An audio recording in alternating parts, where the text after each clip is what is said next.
to lie. Now I know that you love me.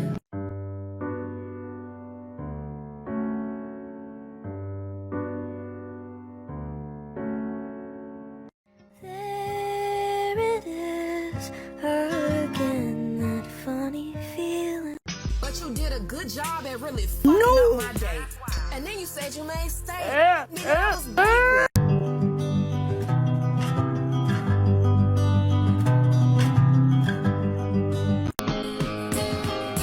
And anytime you feel the pain, hey, do Love my Nick. I'ma keep the shit in the clinch. You out your motherfucking mind, think you gon' hit this bitch? I hit any puff. Nigga, I'm not scary. Take a stamp of geek bar, cause I lost my lost Mary. Now can we get back together, please? No. Can we get back together later? No. What about now? No. Please? No, my gosh. I need to be with you. I don't care. I don't care if it's codependent or needy. I really... Like, if you don't care about me, cool. If you care about me, cool. If you want to care about me, I don't know what there is to care about. I got some cool chains. Yeah.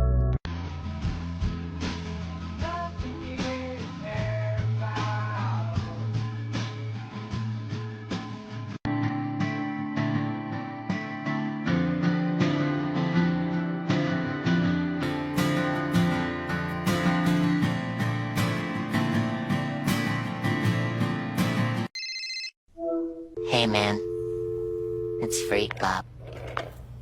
Thanks for answering. People usually don't answer. And it's taking a toll on me. Cause I was raised by a woman who was hardly impressed. And I carry that shit real deep in my chest. No, it's for the better. No, it's for...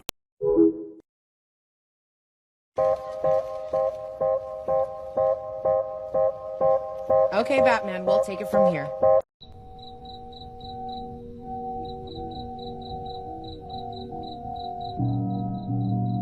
She was crying on my shoulder. All I could do was hold her.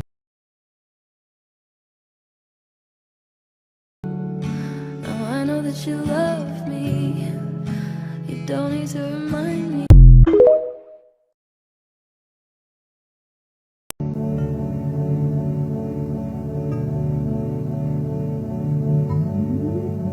I might just wait here for a little bit. No. No. Yes. No. Glory. What? You're being mean. Stop it.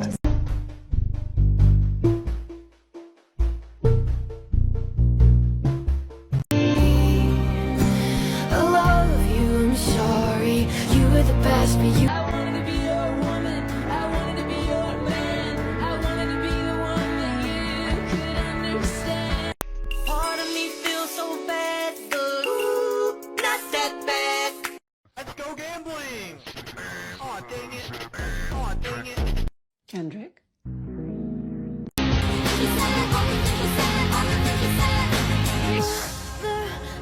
But there's nothing wrong with you, physically. You've got the kind of looks that make other girls mentally ill. So stop it. You don't...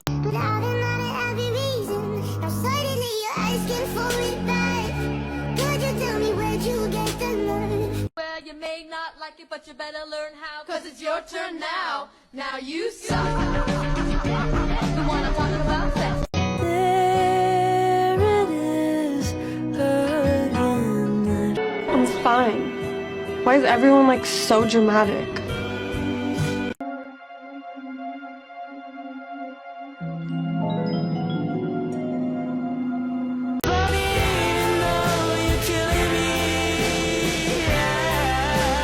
You know what? I hope you guys are so fucking happy together. I hope you guys have so many good memories. And I hope that a fucking demon rat haunts you in your fucking nightmares. And you can never go to sleep because the demon rat is literally haunting all of your single nightmares. You said if we had been closer in age, maybe it would.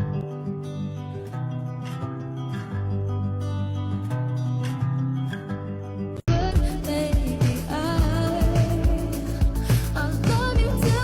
Sometimes being in love with a person who doesn't love you the same way can feel kind of degrading to you, and you're wondering like, oh, maybe if I was like prettier or more interesting or funnier, then they wouldn't act this way. But it's totally not true. It has everything to do with them and nothing to do with you.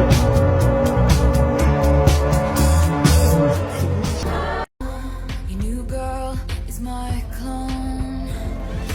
Think I didn't see it. But baby, I love you. I don't wanna be the owner of your fantasy. I just wanna be a part of your family. And I don't wanna talk about anything.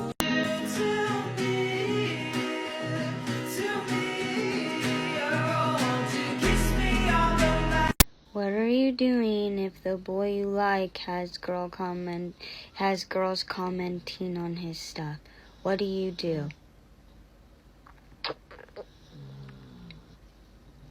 And I'm down on my hands and knees, begging you please, baby, show me your world. Tell your baby that I'm your baby.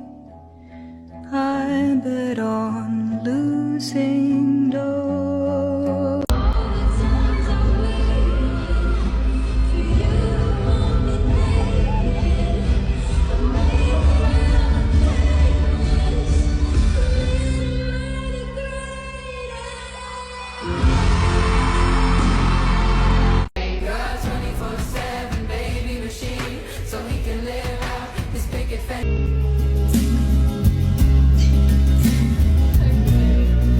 Cause all of the small things that you do are what remind. If you need me, wanna see me, you better hurry. I'm leaving soon. Now I know that you love me. You don't need to remind me. In the kitchen in the city too, the light would flicker like a violet moon. And do you tell her she's the most beautiful girl you've ever seen? You're my best friend, and this may be the only time I'm going to see you.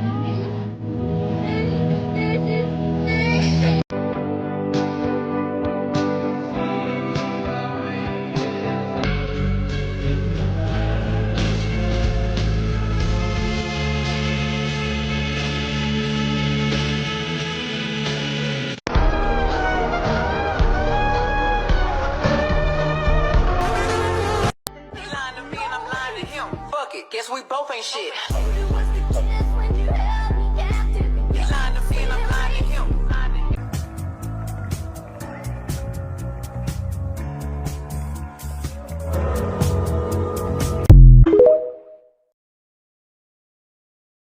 I would rather not go.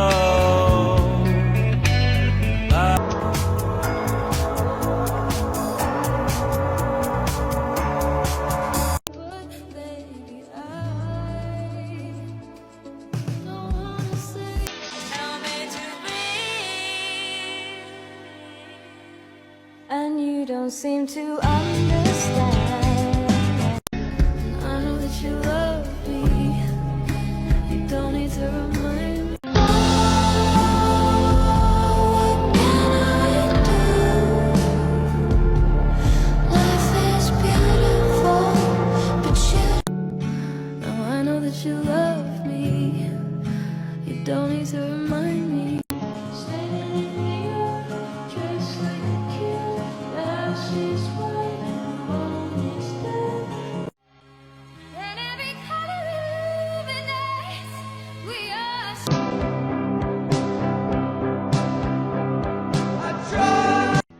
There's no such thing as love, it's fantasy. Well, I think you're wrong. Okay, well, what is it that I'm missing then? I think you know when you feel it.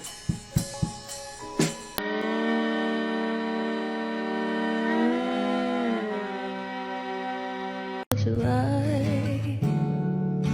Now I know that you love I assumed everyone asking why there's an Audi sign on the Eiffel Tower right now were joking. It has come to my attention that you guys are serious, and I don't know how to tell you this, but those are the Olympic rings. But I think about her all the time, and it hurts, like my chest. Okay, I'm so sorry guys, this is gonna be so disappointing, but basically, when I got to the game, I started walking over, she saw me, she put her hood on, and she ran away. So I texted her and I said, we really need to talk, and meet me at blah blah blah tomorrow. We're gonna talk. So I'm gonna confront her tomorrow. I didn't want to do it over text, so I'm really sorry. Hopefully a better update tomorrow. I feel like throwing up. You sit and stare like. I was like so like low that I am so clocked off of you, bitch. You're blocked, you're disgusting. Obviously, like, you're a fucking cunt, you're not cute, and the only reason why I'm crying is because I'm literally just offended as fuck that you go for these fucking bitches and you never like actually like locked it with me the baddest. Like, you're literally, that's why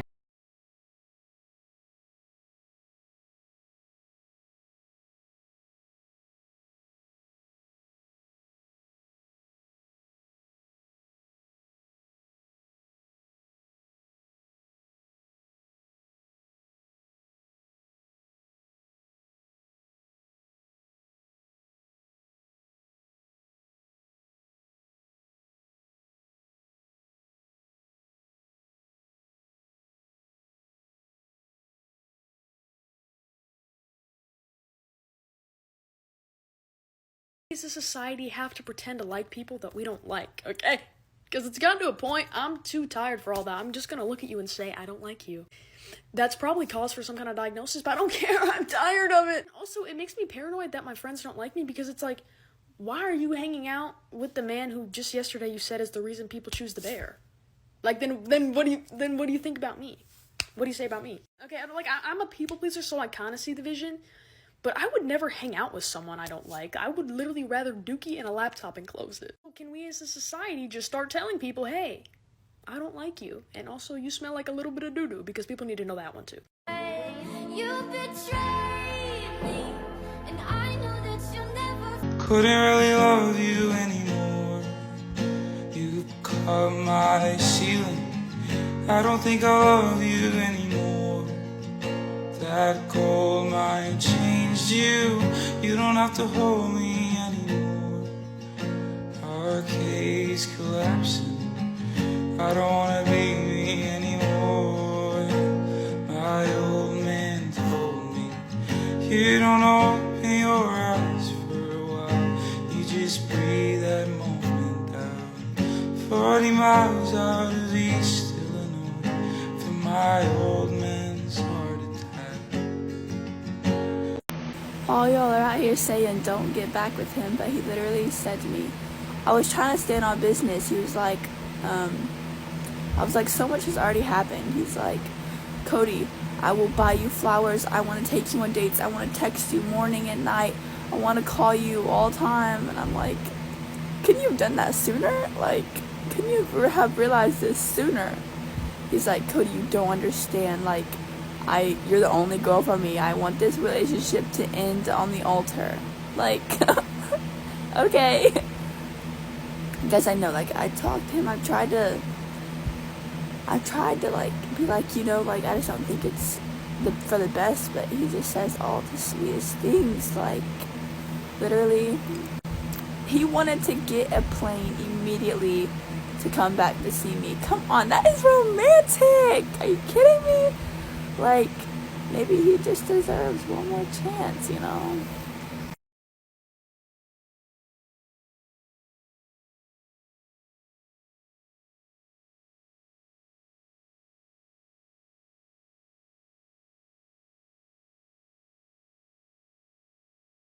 After everything he did to you, how he spoke about you behind your back, how he treated you, cheated on you, abused you,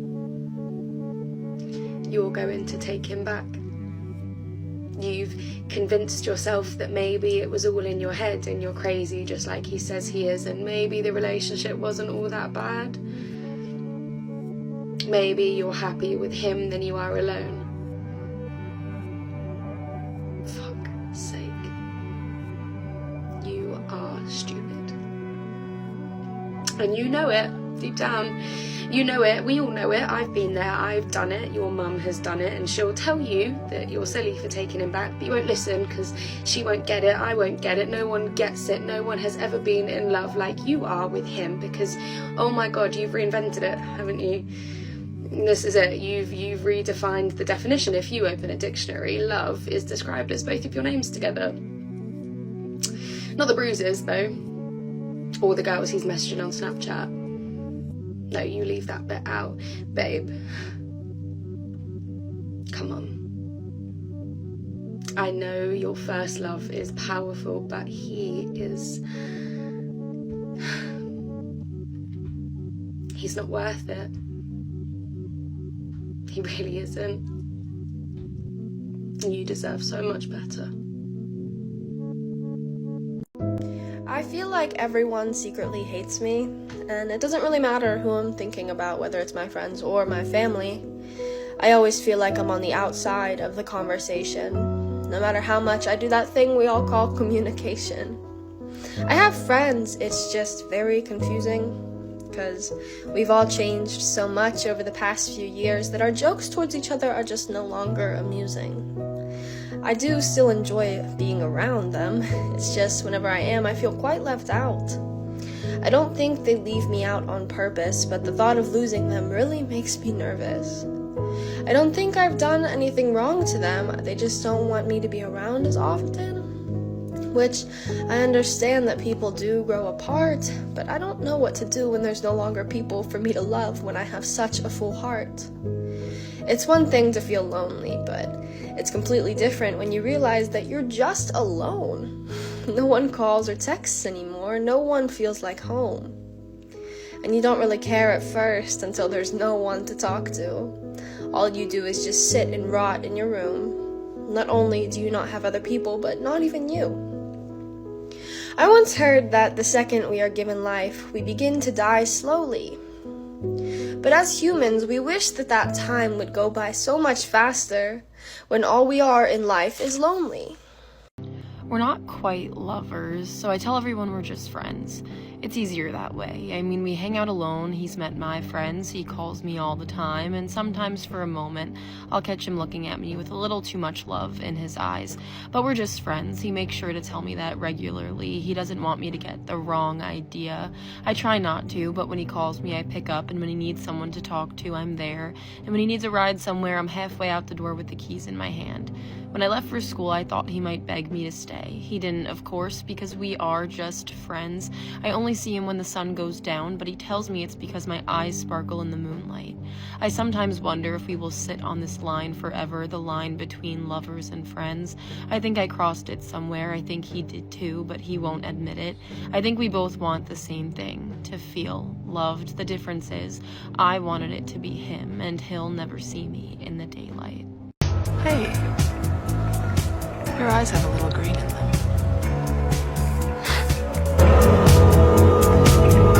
And they always come back, don't they? Once you've healed and moved on, they knock on your door, and no matter how you've decorated and changed and grown, no matter the new color you painted the wood to rid all memory of them, it doesn't matter. He knows where your door is.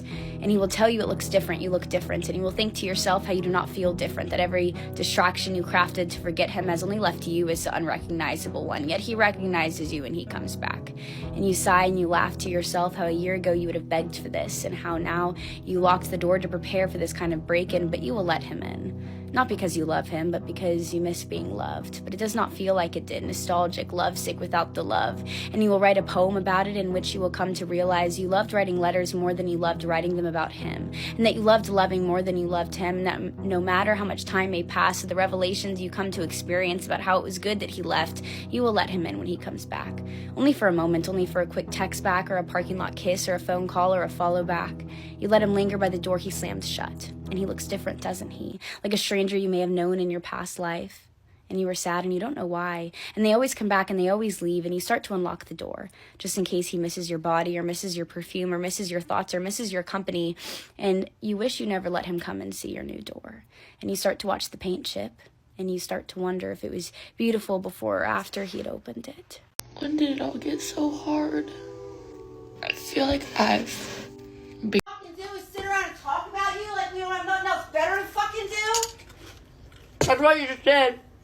No, Caitlin. Again, I asked your brother to go downstairs and tell you to clean out your cat box and to give you enough time to do it, because he's got to take the trash out in half an hour. And yes, I did say, because you always say we don't give you enough time, that we want everything done right away. That is the truth. I was asking your brother to do that so you have enough time and we're being considerate to you. But somehow, that's being a bitch. Okay. In your fucking little world. Yep. So the next time I tell you to do something, don't tell me I didn't give you enough fucking notice. I tell my sister she looks beautiful every time she leaves the house to get on the bus for school. I tell my mother she is beautiful after she cries about the way her legs look in the dress she wore on her birthday. I told a stranger she was beautiful that I walked past on the sidewalk because her skirt matched her shoes and I thought it was cute. And I tell my best friend she is beautiful just because I can, just because I believe it. It's so easy for me to tell the people around me they are beautiful, but suddenly the word becomes foreign to my language every time I look in the mirror.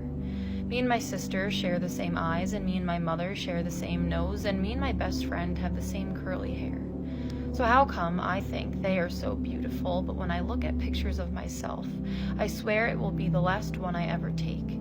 It is so easy to be kind until you have to be kind to yourself. My mother barged into my room the other day. She heard the harsh words I called myself while yelling in the mirror. You will waste your life away if the thing you hate most is yourself, she said. So talk to yourself like you would talk to a 7-year-old girl, because she does still exist, all inside of you. I hate it, and I mean I fucking hate it. When people are like, oh, you look so much better in August, September, October. Because it's like, shorty. Okay, pause. I was going broke trying to maintain that look, if you catch my fucking drift. I was about to develop a new airway in my fucking nose, trying to look like that. I looked like a Rubik's Cube. I didn't even look like a fully fledged human being, bitch. And in that same breath, when people are like, oh, you used to be so much crazier, like you didn't care as much. I didn't care as much, and I seemed crazier because I literally was going insane. I literally was going insane. If you saw half the shit that I've deleted or taken down, you would understand why. Bro, this is me in half the fucking videos. And I'm not trying to manifest new craziness into my life. You guys want me to be a rage baiter and edgelord so goddamn fucking bad. You want my hygiene to go to shit. You want my jawline to go back to being fucking cubicle, bro. Leave me alone. I'm grounded for a week. It's because I went out with a guy last night and we didn't get home till like 4. Well, actually it was 5, I think. Regardless, I was supposed to be back at 2 and I wasn't because we fell asleep. I'm gonna be grounded for the 4th of July just because I fell asleep, which I can't blame my parents, I guess, but it's just annoying. I want to hang out with this boy every freaking day of my life, and now I can't. Unless I sneak. I woke up to like a million spam calls, a million texts. My parents had texted my best friend. My best friend had called the guy I was with. Like, it was just a mess. Neither of us woke up, so my parents came to the guy's house. My dad had to use a sick day because usually he has to go into work at 2:30. On to another topic though, actually there's this one commenter trying to tell me that I don't make any money from Creator Fund. They were like, you don't make enough for the set of nails. How much does your guys' nails cost? They were copy and pasting things from Google trying to tell me that I make 4 cents per 1K. But I make $1 per 1,000 views typically. And obviously that's not even anybody's business. I don't know what I'm gonna do with myself in my house for a week. I'm probably gonna be depressed, like genuinely. I hate being bored. I hate like sitting in my room. I hate it. Anyways, I gotta go put my work clothes on, so.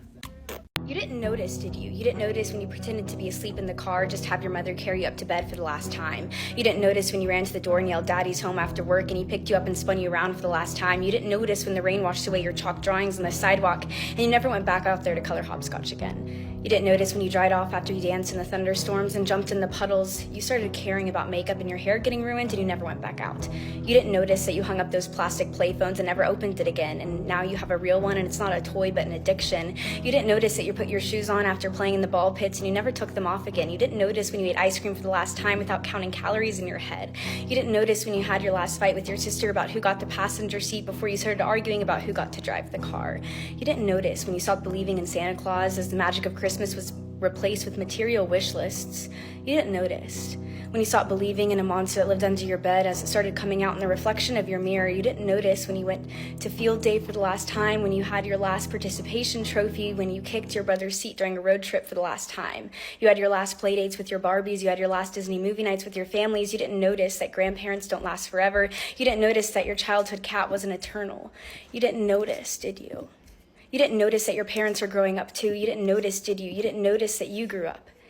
You didn't notice it. But you do now, don't you? You notice that every time you look in the mirror and you are shocked because your reflection doesn't look familiar. You look older. You look tired. You look like it's been centuries since you let your imagination run wild. You look like you don't even remember what it's like to be a child. You notice that every time you look back at pictures and you notice how you're at the age little you was always wishing for, and you notice how you never thought you would make it this far.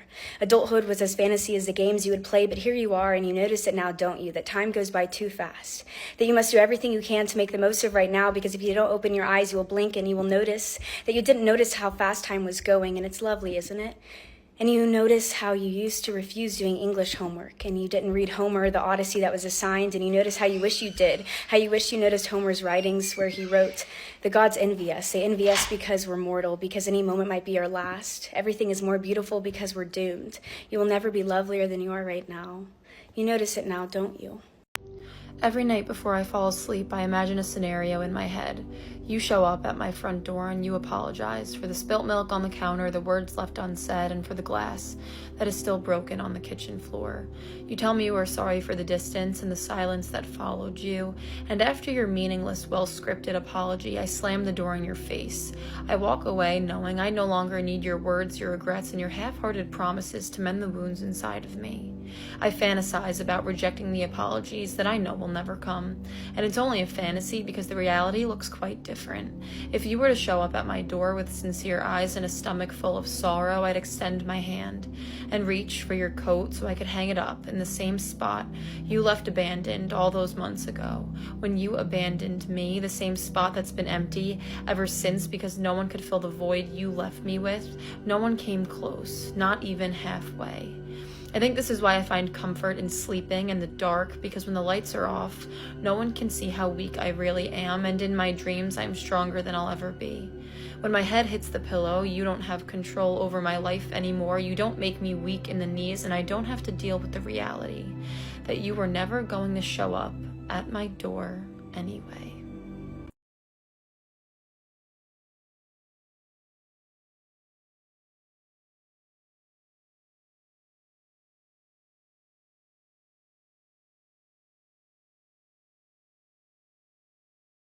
I really like the let them theory. Let them. If they treat you like shit, let them treat you like shit.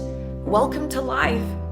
Bad things happen all the time to good people. The second you're watching this video, something horrible has happened to somebody in this world. Someone broke their leg today. Someone's loved one died. Like that is what it means to be human, is that we have really good moments and we have really bad ones, and there is no way that we can control any of the external, any of the events that happen. The only thing that we really can control, truly, is how we react to things and possibly putting ourselves in better situations that avoid bad things. But you cannot avoid bad things altogether. That is truly the hardest thing about being a human being, is our emotions. Our emotions tied in with the events that happen to us. It's a recipe for disaster. I'm proud of you for even clicking onto this video, because this means that you want to take initiative and you want to change your life and the way that you feel about things. You're acknowledging that you have some clown behavior traits. Hey, so do I. Welcome to the circus.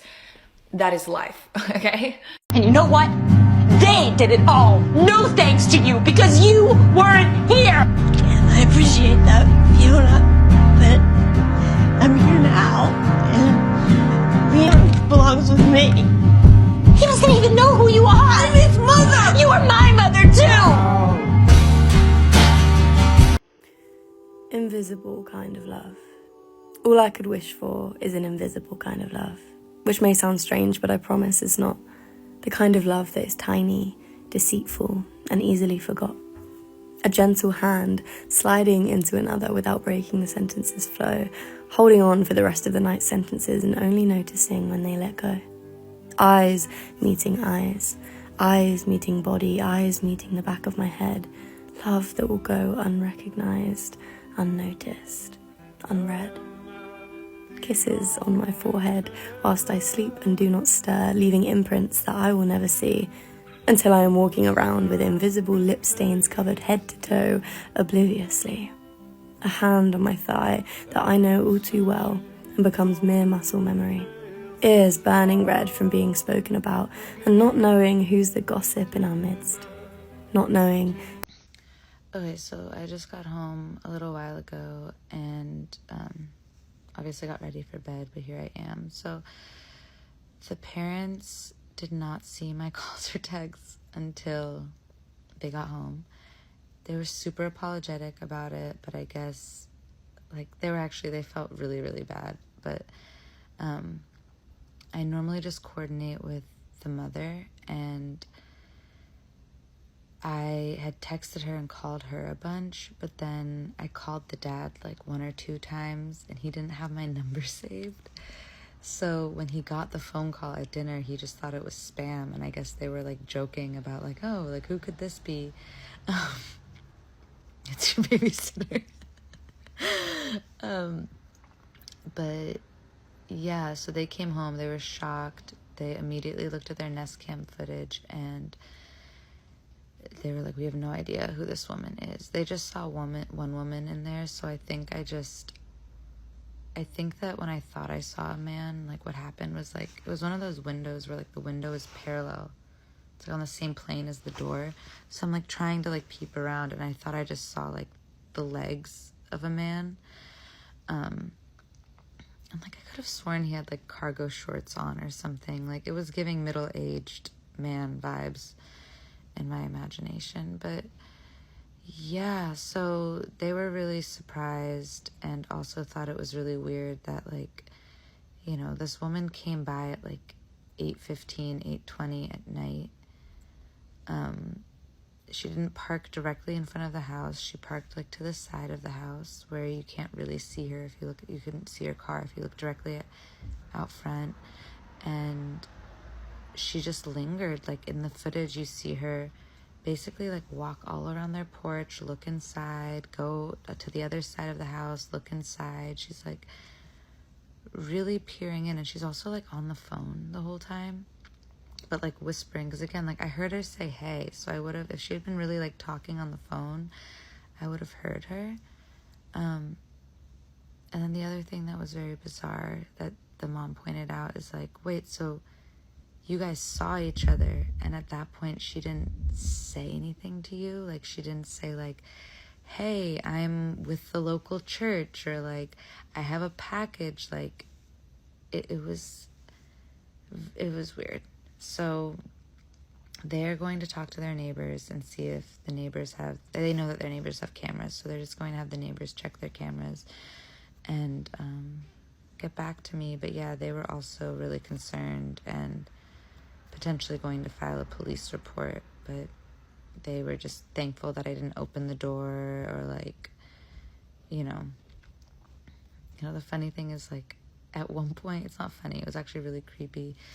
The youngest kid, who's 3, a little 3-year-old girl, she came like running out of her room. She was like, I'm so scared, like can you come lay with me? And I was like, girl, no, like I'm scared. I'm the one that's but she like went back into her room and she was fine. But yeah, you know, if you guys are interested, I'll keep you updated on what the family finds out about who this woman was. But I'm just gonna say like all's well that ends well, you know. Oh, and for people wondering why I didn't immediately call the police, it's a good question. I think my immediate instinct went towards wanting to keep the kids as like unaware of any danger as possible. Like, I think because this person hadn't like tried to force entry or like, I don't know, in hindsight, obviously, like, yeah, like somebody could easily just break a window and then what am I to do? But yeah, I think I just did not want police officers like knocking on the door, and like the kids were still awake at this point, just like talking in their room. So yeah, I should have called the non-emergency line, but in that moment I was just like, I didn't want to create like a traumatic memory for them where like their mom and dad were gone and the police showed up and they were confused and scared and felt vulnerable. And so yeah, I'll let you guys know.